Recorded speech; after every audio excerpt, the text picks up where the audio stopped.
أنا أتوم دقي بحكي كم زمالالسو كاب مسمع زعب حقوس يبلين سالساي ملغتي وهنس معرف حادي تقسي 4. I have no greater joy than to hear that my children are walking in the truth. 3 John chapter 1 verse 4.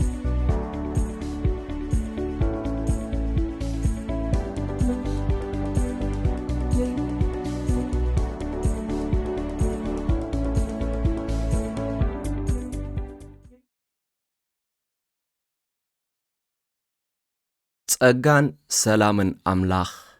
ምስቶም ብጎይታና መድሓንና ኢየሱስ ክርስቶስ ዝተዳለወ መንገዲ ምድሓን ክንፈልጥ እንደሊ ኩላትና ይኹን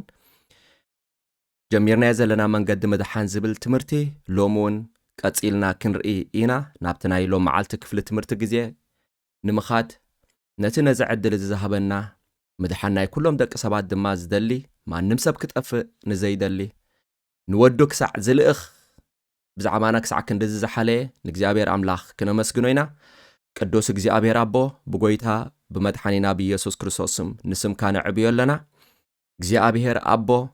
ኣብዘይ ቅረብ ብርሃናት እትነብር አምላኽ ብዘለዓለማውነትካ ዘይትበጻሕ አቦ ብሓይልን ብስልጣንን ኣዚኻ ልዕል ዝበልካ ክሳዕ ክንድዚ ልዕል እኳ ዝበልካ ክነስኻ ግን ንዓና ንደቂ ሰባት ዘይነዓቕካና ዘይደርበኻና ዘይሓደካና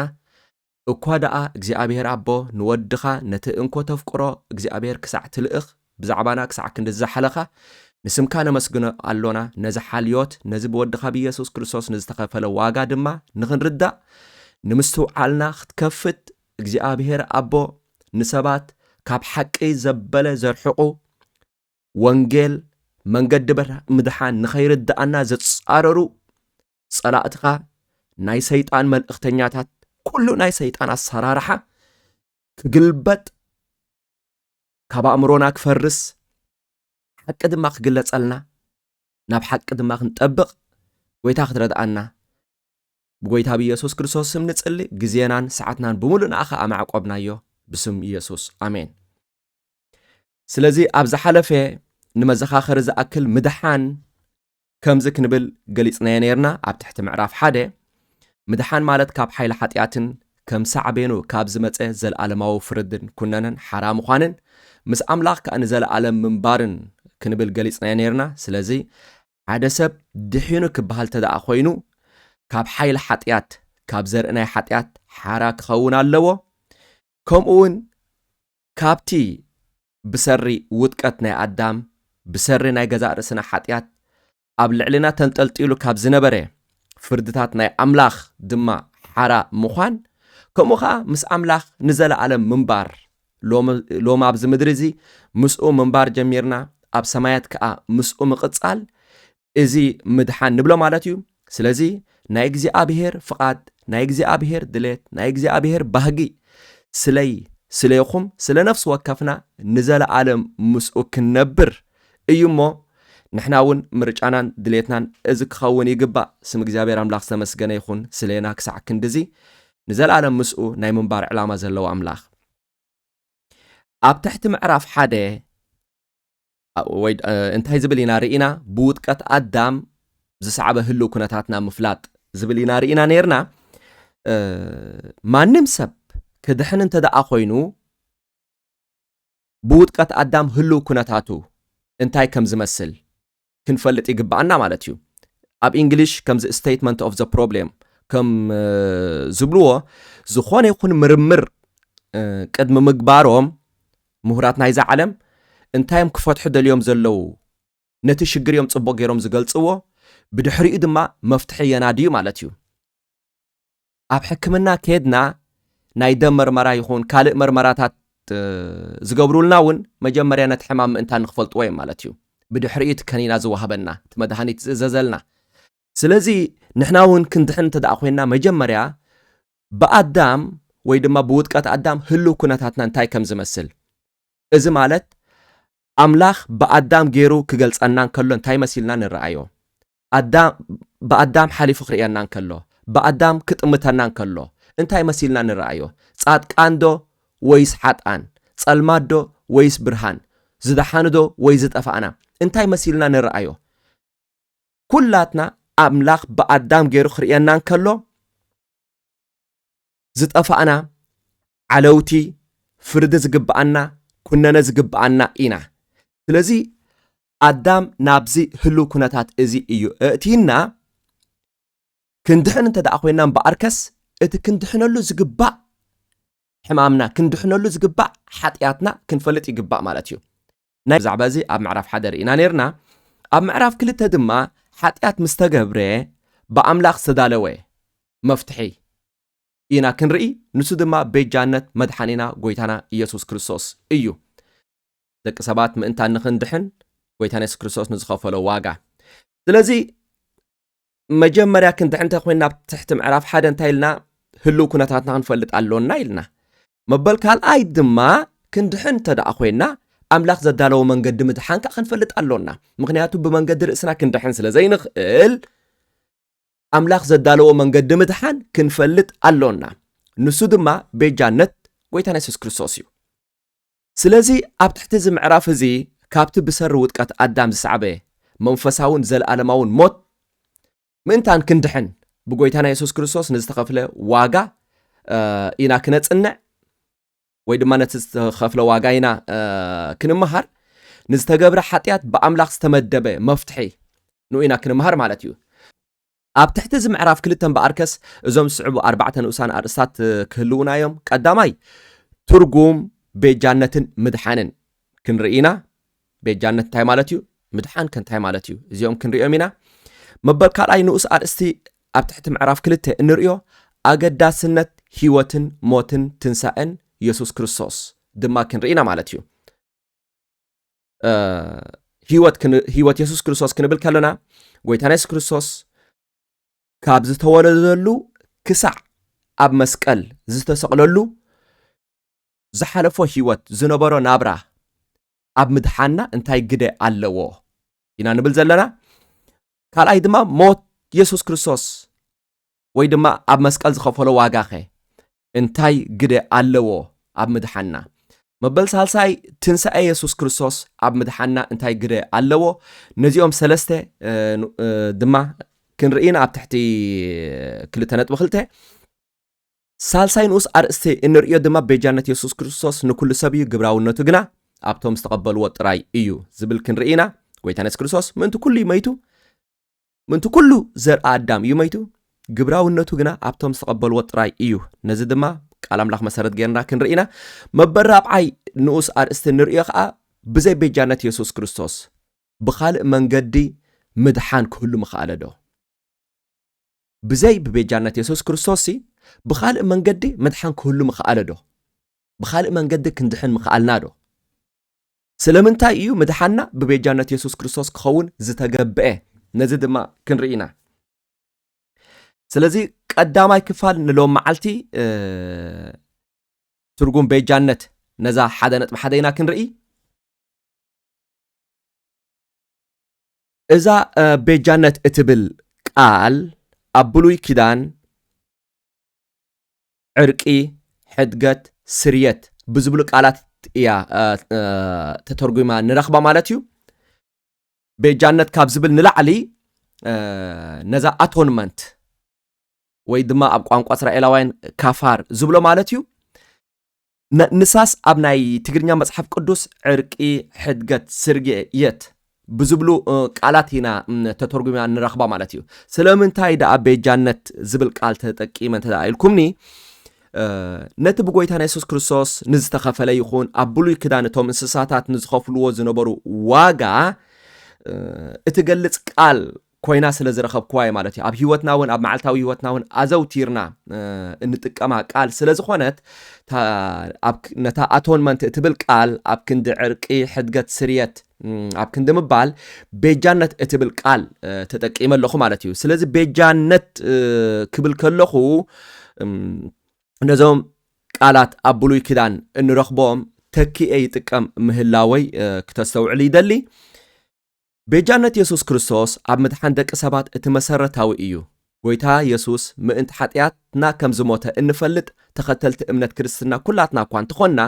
መልእኽቱ ጽቡቕ ኮይኑ ተረዳእናን ብእምነት ምስ ህይወትና ዝሓበረን ግና ውሕዳት ኢና ምድሓን ብግብሪ ምዃኑ እንኣምን መልእኽቲ ቤጃነት ኢየሱስ ክርስቶስ ስለ ዘይተረዳእና እዩ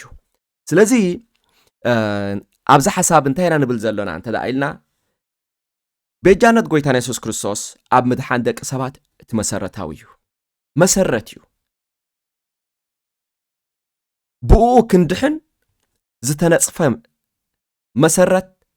ቤጃነት ኢየሱስ ክርስቶስ እዩ ብዘይገድስ ኣይናይ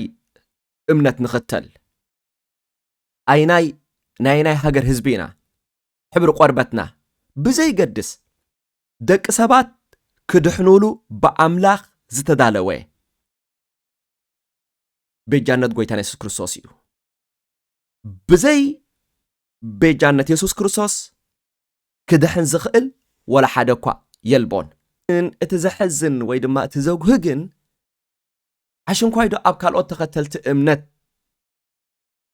ዘይኮነስ ተኸተልቲ እምነት ክርስትና ዝኾንና እቶም ክርስቲያኒና እንብል እኳ ኣብ ብዙሓት ቤጃነት ጎይታና ኢየሱስ ክርስቶስ ከምቲ ዝግባእ ኣይተረዳእናን ንኣብነት ኣብ ቋንቋ ትግርኛ ሲ ሓደ ሰብ ብትግርኛ እናተዛረበካ እንከሎ እተን ቃላት በብሓደ ንፈልጠን ኩለን ብሓደ ለጊበን ምሉእ ሓሳብ ምስ ፈጠራ ግን ገለገለ እዋን ነተን ቃላት በብሓደ እኳ እናፈለጥናየን ነቲ መልእኽቲ ነቲ ምሉእ ሓሳብ በተን ቃላት ንዝሓለፈ ግን ምርድኡ ንስእን ማለት እዩ ኣይተረዳእኩኻን ድገምለይ እስከ ንብላ ማለት እዩ ንብል ስለዚ ኣብዚ እውን ቤጃነት ኢየሱስ ክርስቶስ ንምንታይ ጎይታና ኢየሱስ ክርስቶስ ቤጃ ሓሊፉ ተባሂልና እንተተሓቲትና ተኸተልቲ እምነት ክርስትና ብሰራሕ ኃጢአትና ዝብል መልሲ ንህብ ኢና ከምኡ ተማሂርና ስለ ዝዓበና ግን ማዕሪኡ ሰብ ከመይ ኢሉ ክድሕን ይኽእል ብዛዕባ ዝብል ሕቶ ክንሕተት ከለና ግን ብዙሓት እንታይ ዝብል መልሲ ንህብ ብግብርና ኢና ንድሕን ነቲ 10 ትእዛዛትን ነቲ ካልእ ትእዛዛት ናይ ኣምላኽ እንተዳኣ ሓሊናዮ እንተዳኣ ጌርናዮ ኢና እንድሕን ዝብል መልሲ ንህብ ስለዚ ስለ ምድሓንና ኣብ ቤጃነት ጎይታና ኢየሱስ ክርስቶስ ዘይኮነ ኣብ ግብርና ኢና ተወኪልና ዘለና ግን ክገርመኩም ማለት እዩ ክገርመና ጎይታና ኢየሱስ ክርስቶስ ኣብ መስቀል ዘስቀሎ ግብርና እዩ ንሕና ነቲ ትእዛዛት ክንሕልዎ ስለዘይከኣልና ክንገብሮ ስለዘይከኣልና እዩ ጎይታና ኢየሱስ ክርስቶስ ኣብ መስቀል ተሰቂሉ ብሓጢአት ናይ ኣዳም ጥራይ ዘይኮነ እንኮላይ ብሓጢአትና እዩ ኣብ መስቀል ተሰቂሉ ስለዚ ግብርና ኣብ መስቀል ዘስቅል ዳ እምበር ዘድሕን ኣይኮነን ነፍሲ ወከፍና ኣብ ትሕቲ ምዕራፍ ሓደ ከም ዝረኣናዮ ነፍሲ ወከፍና ንትእዛዛት ናይ ኣምላኽ እንተ ብግብሪ እንተ ብሓሳብ እንተ ካብ ኣዳም ብምውላድና ኣፍሪስናያ ኢና ብሰለስተ መንገዲ ሓጢአተኛታት ኮይና ተረኺብና ኢና ስለዚ እዩ ጎይታና ኢየሱስ ክርስቶስ መጺኡ ቤጃ ዝኾነ ኣብ መስቀል ኣብ ክንዳና ዝሓለፈ እምበኣርከስ ኣነ ብግብረ ይዝድሕን ንብል እንተዳኣ ኮይና ቤጃነት ኢየሱስ ክርስቶስ ዘይተረድኦ ሰብ ጥራይ እዩ ነዚ ዘረባዚ ክዛረብ ዝኽእል ከመይልካ ክድሕን ይኽእል ንዝብል ሕቶ ብግብረይ እየ ዝድሕን ትእዛዛት ናይ ኣምላኽ በቃ ነቲ 10 ትእዛዛት ብምሕላው እየ ክጸድቕ ዝኽእል ኢሉ ዝምልስ ሰብ ቤጃነት ኢየሱስ ክርስቶስ ዘይተረድኦ ሰብ ጥራይ እዩ ምኽንያቱ ነቲ ትእዛዛት ናይ ኣምላኽ ክንሕልዎ ስለዘይከኣልና እዩ እቲ ካልኣያ ናይ ኣካል ናይ ስላሴ ዝኾነ ጎይታና ኢየሱስ ክርስቶስ መጺኡ ስጋ ለቢሱ ሰብ ኮይኑ ኣብ ክንዳና ዝሞተ ስለዚ ግብርና ኣብ መስቀል ዘስቅል ዳ እምበር ዘድሕን ኣይኮነን ብግብረይ ይድሕን ንብል ተዳኣ ኮይና ምስ ቤጃነት ኢየሱስ ክርስቶስ ተጋራጫዊ ሓሳባት መልሲ ኢና ንህብ ዘለና ማለት እዩ ቤጃነት ኢየሱስ ክርስቶስ ዝተረድኦ ሰብ ስለ ምድሓኑ ኣብ ቤጃነት ኢየሱስ ክርስቶስ ጥራይ እዩ ዝውከል ኣነ ብግብረይ ክድሕን ስለዘይክእል ጎይታና ኢየሱስ ክርስቶስ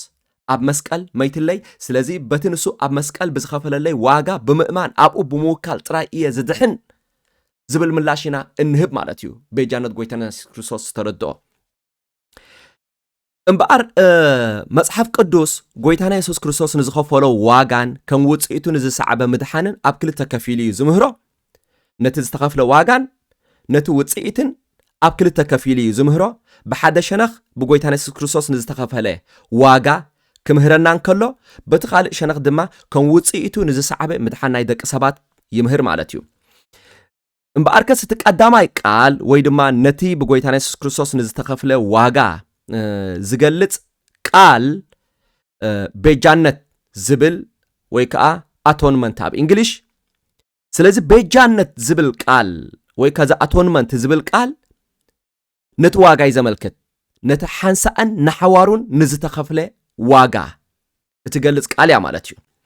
እታ ካልአይቲ ቃል ምድሓን ወይ ከዓ ሳልቬሽን ወይ ከዓ ሪደምፕሽን እንብሎ ቃል ድማ ንውጽኢት ብዝተኸፍለ ዋጋ ዝሰዓበ ቀጻሊ ምድሓን ናይ ሰባት ትሕብር እያ ማለት እዩ ስለዚ እቲ ቤጃነት ዝብል ነቲ ዝተኸፍለ ዋጋ ከመልክት ከሎ እቲ ምድሓን ድማ ብምኽንያት እቲ ዝተኸፍለ ዋጋ ዝሰዓበ ምድሓን ናይ ደቂ ሰባት ስለዚ መጽሓፍ ቅዱስ ነዝን ነቲ ዝተኸፍለ ዋጋን ነቲ ዝሰዓበ ምድሓን ናይ ደቂ ሰባትን እንዳ ኣነጻጸረ እዩ ዝምህር ኣስዒብና ነዘን ቃላት በብሓደ ክንሪአን ኢና መጀመርያ በታ ቤጃነት እትብል ቃል ክንፍልም ኣብ ብሉይ ኪዳን ቀንዲ ትርጉም ናይዛ ቃል ነቲ ምእንቲ ሓጢኣት ሰባት ዝስዋዕ ንዝነበረ እንስሳ እትገልጽ ኮይና ኢና ንረኽባ ስለዚ እዛ ቤጃነት እትብል ቃል ኣብ ብሉይ ኪዳን ክነንብብ ከሎና ቀንዲ ንምንታይ ትውክል ንምንታይ ተመልክት እንተ ደኣ ኢልና ነቲ ዝስዋዕ ዝነበረ እንስሳ ነቲ እንስሳ ንዝኸፍሎ ንዝነበረ ዋጋ ነቲ ዋጋ እተመልክት እትውክል ኮይና ኢና እንረኽባ ኣብ ብሉይ ኪዳን ድማ እዛ ቤጃነት እትብል ቃል ንኣስታት 9 ግዜ ተጠቒሳ ንረኽባ ማለት እዩ ቀንዲ መልእኽቲ ናይዞም ጥቕስታት ከዓ ኣብዞም ዝስዕቡ 3 ነጥብታት ክጽምቕ ይከኣል ማለት ኣብ ብሉይ ኪዳን እዛ ቤጃነት ኢልናያ ዘለና ወይ ከዓ ዕርቂ ስርየት ሕድገት እትብል ቃል ንኣስታት 9 ግዜ ተጠቒሳ ንረኽባ ማለት እዩ 9 ግዜ ዕርቂ ሕድገት ስርየት ወይ ከዓ ቤጃነት ዝብሉ ቃላት ንረክብ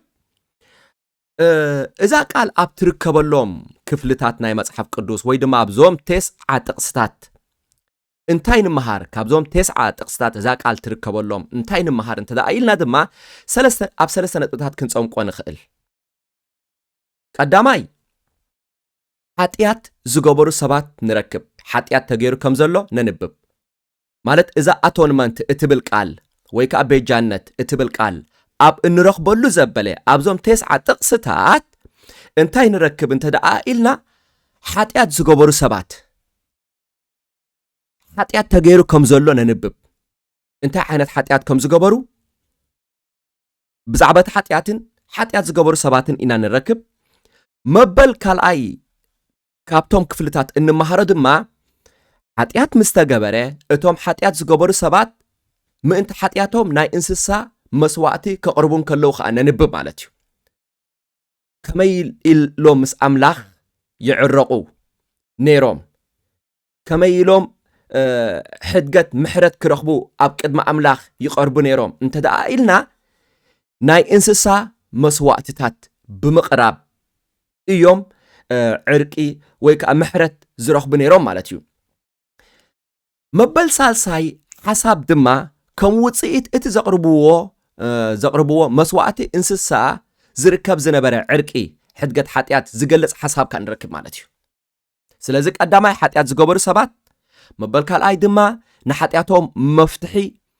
ናይ እንስሳ መስዋዕቲ የቕርቡ ከም ዝነበሩ ከም ውጽኢት ናይቲ ዝቐረበ ናይ እንስሳ መስዋዕቲ ድማ ምሕረት ዕርቂ ይረኽቡ ከም ዝነበሩ ኣምላኽ ንሓጢኣቶም ይቕረ ይብለሎም ከም ዝነበረ እዚ ድማ ነንብብ ማለት እዩ ስለዚ ረኣዩ ሓጢኣት ዝገበሩ እቶም ሰባት ምእንቲ እቶም ሓጢኣተኛ ምእንቲ ሓጢኣቶም ዘቕርብዎ ዝነበሩ ድማ እንስሳ በቲ ናይቲ ዝፈሰሰ ናይ እንስሳ ደም ድማ ኣምላኽ እንታይ ይገብሮም ነይሩ ማለት እዩ ምሕረት ይገብረሎም ነይሩ ኣብዚ ሕጂ ቁርብ ከይገለጽክዎ ክሓልፍ ዘይደሊ ሓደ እቲ ዘቕርብዎ ዝነበሩ እንስሳ ጎደሎ ዝበሃል ዘይብሉ ክኸውን ኣለዎ ዝኾነ ይኹን መስበርቲ ዝኾነ ይኹን ማህረንቲ በሰላ ሕማም ዘይብሉ ክኸውን ኣለዎ ንምንታይ እዩ ከምኡ ክኸውን ኣድሊ እንተ ደኣ ኢልና ድማ እቶም ኩሎም ጸንሕና ከም እንሪኦ ናይ ብሉይ ክዳን ናይ እንስሳ መስዋዕትታት ምሳሌ መስዋዕቲ ጎይታና ኢየሱስ ክርስቶስ ስለ ዝኾኑ ንቤጃነት ኢየሱስ ክርስቶስ ኣቀዲሞም ዘበስሩ ስለ ዝኾኑ እንተደኣ እቲ ኣብ ብሉይ ክዳን ዘቕርብዎ ዝነበሩ እንስሳ ንጎይታና ኢየሱስ ክርስቶስ ክውክል ተደኣ ኮይኑ ምሉእ ክኸውን ኣለዎ ምክንያቱ ጎይታና ኢየሱስ ክርስቶስ ምሉእ ስለ ዝኾነ ሓጢያት ዝበሃል ስለ ዘይገበረ ኣብዚ ምድሪ ክመላለስ ከሎ ብዘይ ሓጢያት ስለ ዝተመላለሰ እቲ እንስሳ ድማ ንኡ ክውክል ተደኣ ኮይኑ እቲ እንስሳ ምሉእ ክኸውን ኣለዎ እንተደኣ ጎደሎ እንስሳ እንተ ኣቕሪቦም ኣምላኽ ፈጺሙ ኣይቅበሎን ነይሩ ኣቦ ነቲ መስዋዕቲ ኣይቅበሎን ነይሩ ይጽየፎ ነይሩ እኳ ደኣ ክዕረቑ ዘይኮኑስ መሊሶም መርገም ተሰኪሞም እዮም ዝምለሱ ነይሮም መሊሶም እዮም ዝቕጽዑ ነይሮም ጎደሎ እንስሳ ኣብ ቅድሚ ኣምላኽ ስለ ዘቕረቡ ስለዚ ነቲ እንስሳ ቅድሚ ምቕራቦም ብዝተኻእለም ዝኾነ ይኹን ጎደሎ ከይህልዎ ፈቲሾም ኩሉ ዝከኣሎም ገይሮም እዮም ነቲ እንስሳ ናብቲ ካህን ሒዞሞ ዝመፁ ማለት እዩ እቲ ካህን እውን ፈቲሹ ጎደሎ ከም ዘይብሉ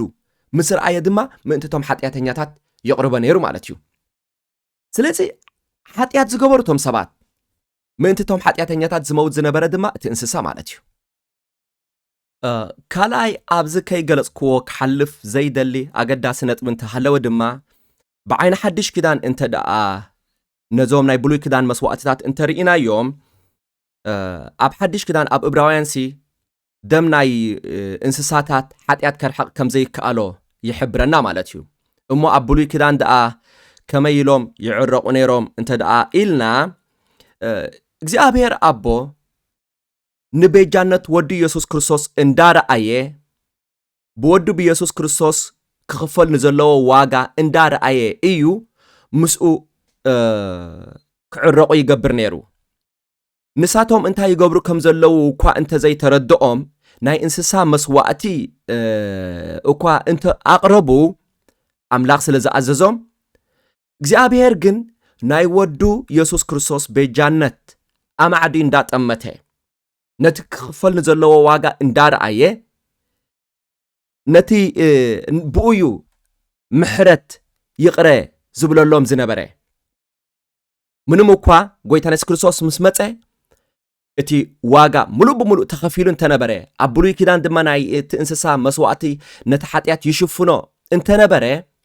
እቶም ሰባት ዝረኽብዎ ዝነበሩ ዕርቂ ይቕረ ዝብለሎም ዝነበረ ግን ኣቦ ንናይ ወዱ መስዋዕቲ ንናይ ወዱ ቤጃነት እንዳጠመተ እዩ ዝገብረ ነይሩ ምክንያቱ እቲ ኣብ ብሉይ ኪዳን ዝነበረ ናይ እንስሳ መስዋዕትታት እውን ብኣምላኽ ዝተሰርዐ ስለ ዝኾነ ነቲ ብኣምላኽ ዝተሰርዐ ብኣምላኽ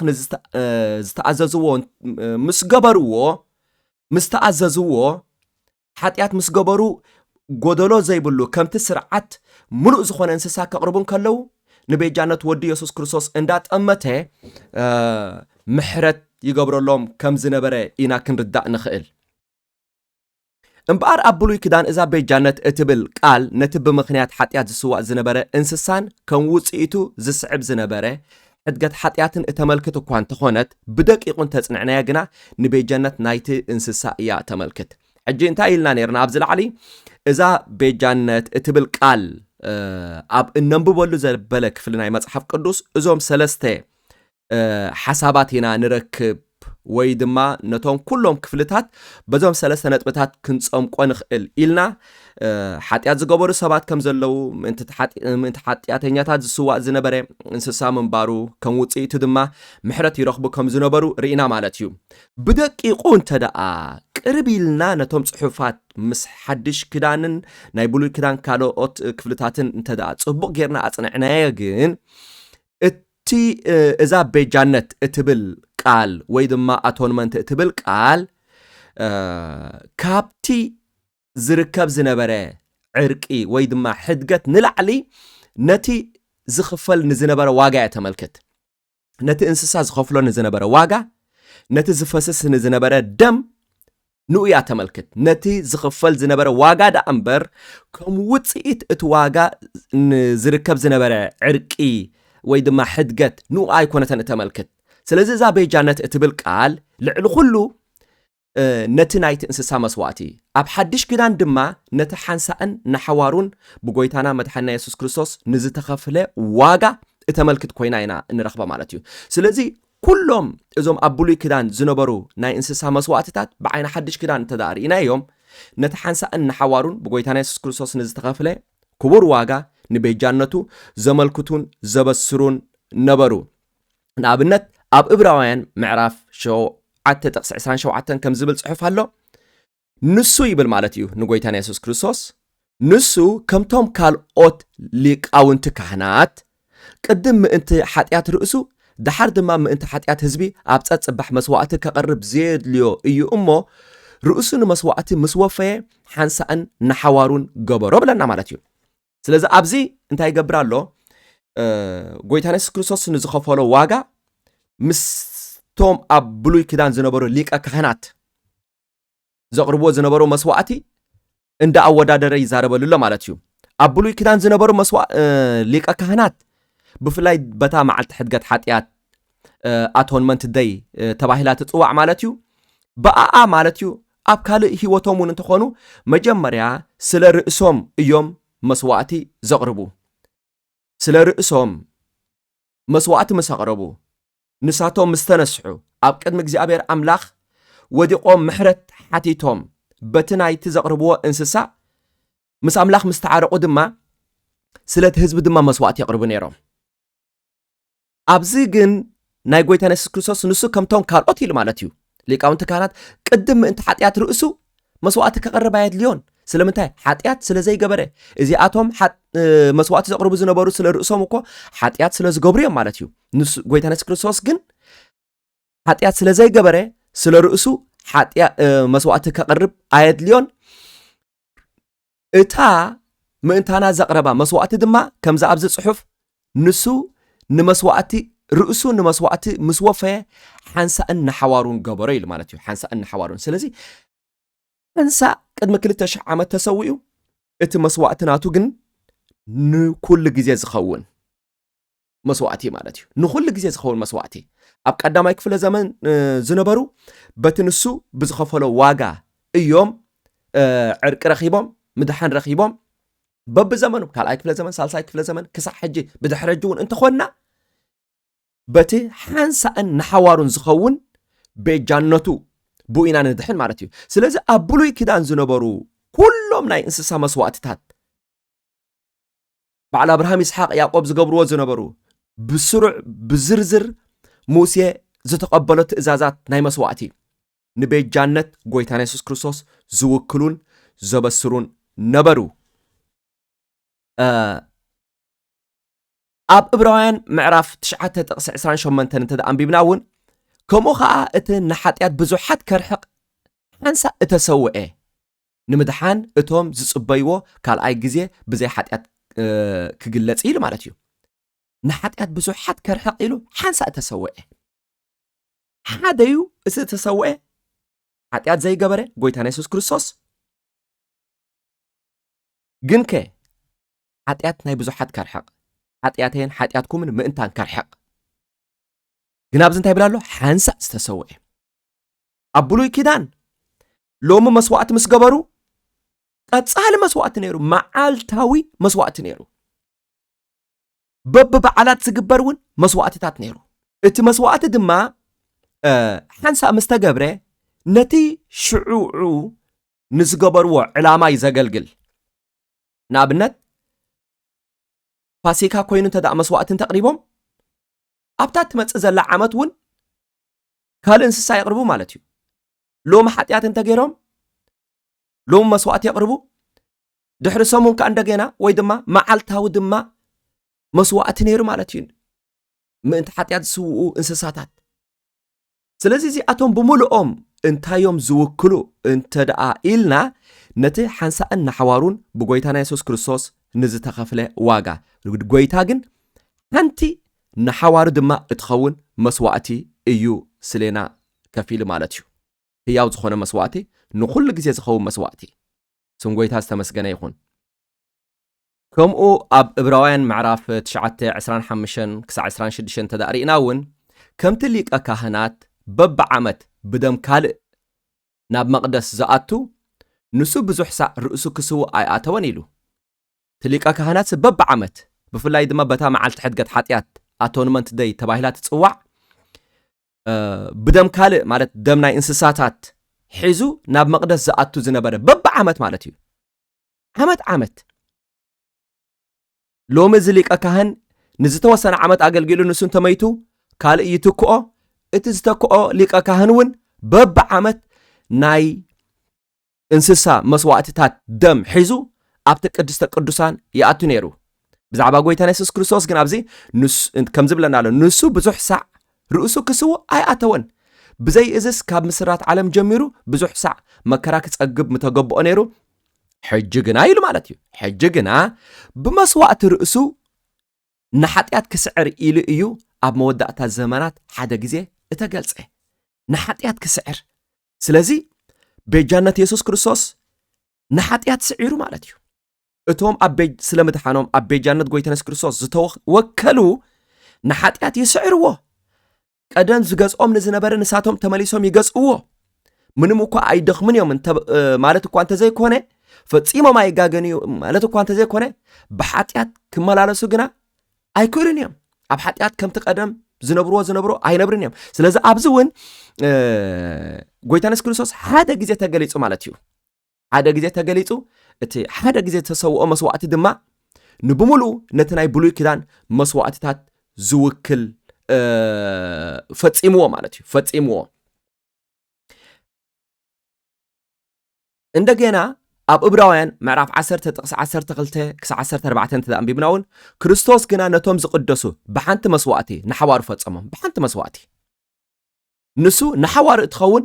ሓንቲ መስዋዕቲ ስለ ሓጢኣት ምስ ኣቕረበ ንሓዋሩ እትኸውን ህያው ዝኾነ መስዋዕቲ ዘይኣርግ መስዋዕቲ ንኩሉ ግዜ ንኩሎም ወለዶታት ንዘዝተወልደ ኣብኡ ንዝተወከለ ንዘበለ ከድሕን ዝከኣሎ ህያው መስዋዕቲ ንሱ ንሓዋሩ እትኸውን ሓንቲ መስዋዕቲ ስለ ሓጢኣት ምስ ኣቕረበ እቶም ጸላእቱ መርገጽ እግሩ ክሳዕ ዝኾኑ እናተጸበየ ኣብ የማን ኣምላኽ ተቐመጠ ብለና ማለት እዩ ስለዚ ኣብዚ እውን እቲ ብሙሉእ ኣብ ብሉይ ኪዳን ዝግበር ዝነበረ ናይ እንስሳ መስዋዕትታት እቲ እንስሳ በጃቶም ሓጢኣተኛታት ዝሓልፎ ዝነበረ ሞት ንሱ ምሳሌ ወይ ከዓ ጽላሎት ቤጃነት ኢየሱስ ክርስቶስ ይኸውን ኣሎ ኣብ ሮሜ ምዕራፍ 6 ጥቕስ 10 እውን ማለት ሞቱ ሓንሳእ ንኹሉ ግዜ ኢሉ ማለት እዩ ካብ ሓጢኣት እዩ ዝሞተ ህይወቱ ግና ንኣምላኽ እዩ ዝነብር ኢሉ ስለዚ ኣብዚ ሞቱ ሓንሳእ ንኹሉ ግዜ ሓንሳእ ይሞይቱ ሳት 2000 ዓመት ኣቢሉ ኮይኑሎ ማለት እዩ እቲ ንሱ ሓንሳእ ዝኸፈሎ ዋጋ ግን ንኩሉ ግዜ ዝኸውን ማለት እዩ ንኩሉ ግዜ ዝኸውን ንኩሎም ወለዶታት ዝኸውን ንዝተቐበሎ ዘበለ ዝኸውን እምበኣርከስ እቲ ኣብ ብሉይ ኪዳን እቶም ምእንቲ ሓጢኣት ሰባት ዝስውኡ ዝነበሩ እንስሳታት ነዚ ጎይታና መድሓኒና ኢየሱስ ክርስቶስ ሓንሳእን ንሓዋሩን ኣብ መስቀል ቤጃና ንዝሓለፎ መስዋዕቲ ዘመልክቱ እዮም ኣብ ብሉይ ኪዳን ምስ ኣምላኽ ዝዕረቑሉ ዝነበሩ እንኮ መንገዲ ብመስዋዕቲ እቲ እንስሳ እዩ እዚ ከዓ ጽላሎት ብቤጃነት ጎይታና ኢየሱስ ክርስቶስ ንዝመፀ ዕርቂ ዝገልጽ እዩ ስለዚ እቲ ኣብ ብሉይ ኪዳን ኣምላኽሲ ግበሩ ኣይትግበሩ ዝብል ትእዛዛት ጥራይ ኣይኮነን ብዝርዝር ሂብዎም ክገብርዎ እኳ ክሕልዎ እኳ እግዚኣብሔር ትእዛዛት እንተሃበ ከየፍረሱ ክሕልዎ ከም ዘይክእሉ ስለ ዝፈለጠ ግን እንኮላይ ናይ እንስሳ መስዋዕትታት ይሰርዕሎም ቃሉ ንዘፍረሰ ዘበለ ሓጢኣት ዝገበረ ዘበለ ከመይሎም ክዕረቑ ይኽእሉ ከመይሎም ምሕረት ክረኽቡ ይኽእሉ ከመይሎም ክምለሱ ይኽእሉ እንተደኣ ኢልና መስዋዕቲ ሒዞም ብምምጻእ እዮም ስለዚ ወላ ኣብ ብሉይ ኪዳን እውን እንተኾነ እቶም ሰባትሲ ምሕረት ግበረልና ብምባል ጥራይ ኣይኮኑን ምሕረት ይረኽቡ ነይሮም በዲለ ይቕረበለለይ ብምባል ጥራይ ኣይኮኑን ምሕረት ይረኽቡ ነይሮም ማዕሪኡ ድማ ጎደሎ ዘይብሉ እንስሳ ከቕርቡ ይግብኦም ነይሩ ኣምላኽ ድማ ደም ናይቲ እንስሳ ብምርኣይ ነቲ እንስሳ ዝኸፍሎ ዝነበረ ዋጋ ብምርኣይ ንሱ ድማ ምሳሌ ቤጃነት ወዲ ኢየሱስ ክርስቶስ ነዚ ብምጥማት እዩ ይቕረ ዝብለሎም ዝነበረ ማለት እዩ እምበኣር ቤጃነት ኢየሱስ ክርስቶስ ኣብ ምድሓን ደቂ ሰባት እቲ መሰረታዊ እዩ ከምቲ ገዛ ኣብ ልዕሊ መሰረት ዝህነጽ ምድሓንና እውን ከምኡ ኣብ ቤጃነት ጎይታና መድሓንና ኢየሱስ ክርስቶስ ዝተሃንጸ እዩ ገዛ ክንዲ ዝነውሐ ይንዋሕ ክንዲ ዝለዓለ ይልዓል ጸይርዎ ዘሎ እቲ መሰረት እዩ ስለዚ ካብ ግዝፊ ናይቲ ገዛ ፓላሶ ንላዕሊ እቲ መሰረት ይከገርመና ዘለዎ እቲ ጸይርዎ ዘሎ መሰረት ተሸኪምዎ ዘሎ መሰረት ናቱ ድልዳለ እዩ ከገርመና ዘለዎ ስለዚ ከምቲ ገዛ ኣብ ልዕሊ መሰረት ዝህነጽ ዝንደቕ ምድሓና ድማ ኣብ ቤጃነት ጎይታና ኢየሱስ ክርስቶስ ዝተነጥቀ እዩ ኣብዚ ከይተዛረብክዎ ክሓልፍ ዘይደሊ ሎሚ ኣብ በዓላት ይኹን ኣብ ዝተፈላለየ እዋናት ሰባት እንስሳ መስዋዕቲ የቕርቡ እዮም ግን ሰብ ኣብ ሓድሽ ኪዳን ጎይታና ኢየሱስ ክርስቶስ ካብ ዝተሰውዓሉ ንድሓር ክበልዕ ኢሉ ክሕጎስ ኢሉ እንተሓረደ ጸገም የብሉን ንኣምላኽ መስዋዕቲ ኢልና ናይ እንስሳ መስዋዕቲ ነቐርብ እንተደኣ ሓሊና ግን ገንሸል ፋሲካና ክርስቶስ ኢየሱስ ተሰውኢ እሞ ድሕሪ ደጊም ምእንቲ ሓጢኣትና ዝስዋዕ እንስሳ የለን ቃል ኣምላኽ ከምኢ ዝሕብረና እሞ ነቲ ብናይ ብሉይ ኪዳን ፍልጠት ናይ እንስሳ መስዋዕቲ ንኣምላኽ ክነቐርብ ኣይግባአናን እዩ ኣብ ብሉይ ኪዳን ቅቡል እኳ እንተነበረ ኣብ ሓድሽ ኪዳን ግና ፍንፉን እዩ ናይ እንስሳ መስዋዕቲ ኣብ ሓድሽ ኪዳን ፍንፉን እዩ ኣብ ኣምላኽ ተቐባልነት የብሉን በዚ ምኽንያት እዩ ኣብ ቀዳማይ ቆሮንጦስ ምዕራፍ 3 ጥቕሲ 10-11 ብዘይ እቲ ስሩት መሰረት ንሱ ኸ ኢየሱስ ክርስቶስ ካልእ መሰረት ሓደ እኳ ክስርት ዝኽእል የልቦን እሞ ኣነ ከምቲ እተዋህበኒ ጸጋ ኣምላኽ ብልሓተኛ ሃናጽ ኮይነ ነቲ መሰረት ሰረትኩ ሓደ ካልእ ከዓ ኣብ ልዕሊ ይሃንጽ ነፍሲ ወከፍ ከመይ ገይሩ ከም ዝሃንጽ ይጠንቀቕ ኢሉ ማለት እዩ ስለዚ ኣብዚ ብዘይ እቲ ስሩት መሰረት ንሱ ኸ ኢየሱስ ክርስቶስ ይልዎ ማለት እዩ ስሩት መሰረት ጥራይ ዘይኮነ ንሱ ኸ ኢየሱስ ክርስቶስ ካልእ መሰረት ሓደ እኳ ክስርት ዝኽእል የልቦን ክንድሕነሉ እንኽእል ካልእ መሰረት ክንስርት ኣይንኽእልን ኢና ብጀካ መን ብጀካ እቲ መሰረት ናይ ምድሓና ዝኾነ ክርስቶስ ኢየሱስ ክንድሕነሉ እንኽእል ካልእ መሰረት ክስረት ኣይከኣልን እዩ ብኣቦ ዝተዳለወ ናይ ምድሓን መሰረት ቤጃነት ኢየሱስ ክርስቶስ እዩ ስለዚ ብቤጃነት ኢየሱስ ክርስቶስ እንተዘይኮይኑ ብኻልእ ክንድሕን ኣይንኽእልን ኢና ክሳዕ ሕጂ ነታ ቀዳመይቲ ሓሳቢና ክንርኢ ጸንሕና ንቤጃነት ጎይታና ኢየሱስ ክርስቶስ ንብሉይን ሓዲሽን ኪዳን እንዳኣነጻጸርና እታ ምድሓን እትብል ከም ውፅኢት ብቤጃነት ጎይታና ኢየሱስ ክርስቶስ ንዝመፀ ምድሓን ናይ ሰባት እትገልጽ ኣብ ዝስዕብ ክንርአ ኢና ግን ንሎም መዓልቲ ነዚ ዝተምሃርናዮ ሓሳብ ንምጥቕላል ወይ ድማ ንምጥርናፍ ኣብዞም ጥቕስታት ንኣብነት ኣብ ዘፀኣት 29 ጥቕሲ 15 ዘፀኣት ምዕራፍ 29 ጥቕሲ 10 ከምኡ እውን ኣብዞም ጥቕስታት እዚኣቶም ከምዚ ዝብል ጽሑፍ ንረክብ ነቲ ሓደ ድዑል ወሲድካ ድማ ኣሮንን ደቁን ኣእዳዎም ኣብ ርእሲ እቲ ድዑል የንብሩ ይብል ማለት እዩ ነቲ ሓደ ድዑል ወሲድካ ድማ ኣሮንን ደቁን እንታይ ክገብሩ ኣብ ልዕሊ እቲ ኣብ ርእሱ የንብሩ ይብል ማለት እዩ ዝተፈላለዩ እንስሳታት መስዋዕቲ ያቕርቡ ስለ ዝነበሩ ንኣብነት ኣብዚ ሕጂ እዞም ካህናት እንታይ ይገብሩ ኣለዉ ማለት እዩ ኣእዳው ኣብ ርእሲ እዛ እንስሳ ኣቐሚጡ ኣሎ ማለት እዩ ኣብዚ እውን ኣእዳዎም ኣብ ርእሲ እዚ እንስሳ ኣቐሚጦም ኣለዉ ኣንቢሮም ኣለዉ እንታይ እዮም ዝገብሩ እንተደኣ ኢልና ንኣብነት ነቲ እንስሳ እዚ እንስሳታት ይቕሬታ ኣብዚ ዘሎ ምናልባት ጽቡቕ ገይሩ ከይገልጾ ይኽእል ግን ጎደሎ ዘይብሉ ከምቲ ዝበልናዮ ክኸውን ኣለዎ ጽቡቕ እንስሳ ክኸውን ኣለዎ ስለዚ እቶም ዘምጽኡ ሰባት ብሓጢኣት ምኽንያት ኣምጺኦሞ እንተደኣ ሃልዮም መጀመርያ ናብ ነቲ እንስሳ ቅድሚ ምስውኦም ቅድሚ ምሕራዶም ኣእዳዎም ኣብ ርእሲ እቲ እንስሳ ኣንቢሮም ሓጢኣት ናይቶም ሰባት እዮም ዝእውጁ ዮሴፍ ዝበሃል نتي انسسا حيزوان تدا أمتيئو عطيات نا يسيف أبزي حلف بدل نا يسيف أبزي حلف عمس نا يسيف أبزي حلف النابلو كمزو أوجو يتمل كابتمل اختكن رداء نخيل اتمنبار ناي أعداو أبترس انسساسي ات انسساس حطيات نايتهم سبات صيرو مئنتان نخسوا سلازا حطيات زقبور توم سبات منتتهم حطيات هنياتات زموت زسوا زلو دما ات انسسا انبار كمت أبلوي كدان ات انسسا بمثالاو منقدي حطيات نايتهم سبات صيرو زسوا زنبري قويتانا متحنا يسوس كريستوس ون كمو أب مسكال بمخنيات حطياتنا تساقل مالتيو سلازي كمت ات انسسا حطيات نايتسب صيرو انتاي زخون زنبري زسوا زنبره اب كندتهم حطياتኛታት زموت زنبره ጎይታና ኢየሱስ ክርስቶስ ካ ኣብ ሓድሽ ክዳን ከምኡ እዩ ኮይኑ ማለት እዩ እቲ ኩሉ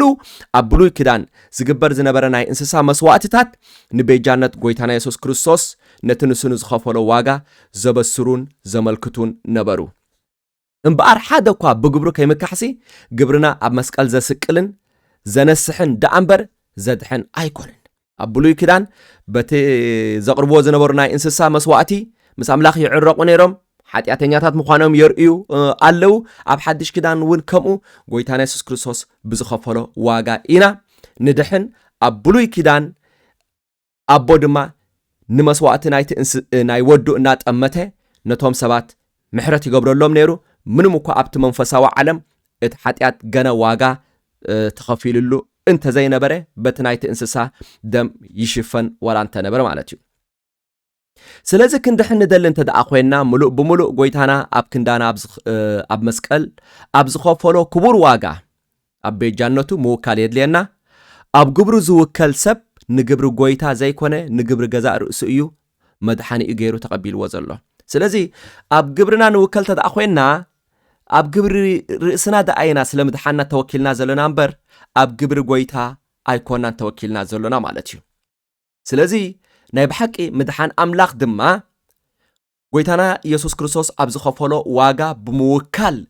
ዝርከብ ደኣምበር ብገዛእ ግብርና ክንረኽቦ እንኽእል ኣይኮነን ምክንያቱ ከድሕነና ዝኽእል ግብሪ የብልናን ንሕና በዚ ምክንያቱ ቃል ኣምላኽ ምድሓን ብእምነት ምዃኑ ዝምህረና እምነት ከዓ ስለ ምድሓንና ሙሉእ ብሙሉእ ኣብቲ ጎይታና ኣብ መስቀል ኣብ ዝኸፈሎ ዋጋ ብምውካል ዝርከብ እዩ ስለዚ ምድሓን ብእምነት ማለት ኣብ ጎይታና መድሓንና ኢየሱስ ክርስቶስ ብምውካል ዝርከብ ውህበት ጸጋ ኣምላኽ ደኣምበር ብግብርና እንረኽቦ ኣይኮነን ስለዚ እምነት ማለት ስለ ምድሓንና ሙሉእ ብሙሉእ ጎይታና ኢየሱስ ክርስቶስ ኣብ ዝኸፈሎ ዋጋ ምውካል እዚ ትርጉም ናይ እምነት ማለት እዩ ጎይታ ንስኻ ብዝኸፈልካዮ ዋጋ እውከል ኣለኹ ስለ ምድሓነይ ኣባኻ ይውከል ኣለኹ ከድሕነኒ ዝኽእል ግብሪ ናይ ገዛእ ርእሰይ የብለይን ካብ መዓልቲ ንመዓልቲ ብቅድስና ብፍርሃት ኣምላኽ ዓቢ ዝግባኣኒ ወላ እንተ ተጋደልኩ ብዙሕ ሰዓ ግን ካብ ቅድስናኻ ጎዲለ ኣብ ውጥቀት ንርእሰይ ይረኽባየ እሞ ኣነ ስለ ምድሓነይ ሙሉእ ብሙሉእ ንስኻ ኣብ ዝኸፈልካዮ ዋጋ እውከል ኣለኹ ኢልና ብልብና እናተነሳሕና እናተጣዓስና ናብኡ ክንምለስ ስለ ምድሓንና ኣብኡ ክንውከል ይግባኣና ብልብና ኣሚንና ብናብራና ብንዛረቦ ቃላት ከናፍርና እናተኣመና ኣብ ምድሓን ጎይታ ብዝኸፈሎ ዋጋ ኣብኡ ንወከል እግዚኣብሔር ኣምላኽ ብጎይታ ብኢየሱስ ክርስቶስ ስም ንስምካ ነመስግኖ ኣለና ዓብን ቅዱስን መዘናን መወዳድርትን ዘይብልካ ስምካ ይዕበ ብወድኻ ብኢየሱስ ክርስቶስ ስለ ዝኸፈልካልና ክቡር ዋጋ ነመስግነካ ኣሎና እግዚኣብሔር ኣቦይ ነዚ ዋጋ እዚ ምስ ውዓሉ ክከኣለና ብኩሉ ደጊምና ኣባኻ ንምዕቆብ ኣባኻ ንውከል ንኣኻ ውሬታ እንመልስ ስለ ዝተኸፍለልና ዋጋ ተረዲእና ብዝተኸፍለልና ዋጋ እናተገረምና እናተደነቕና ንዓኻ ክብሪ እንህብ ኮይና ክንርከብ ጎይታ ክትድግፈና ብስም ኢየሱስ ይጽሊ እግዚአብሔር ስለ ኩሉ ነገር ተመስገን ብስም ኢየሱስ አሜን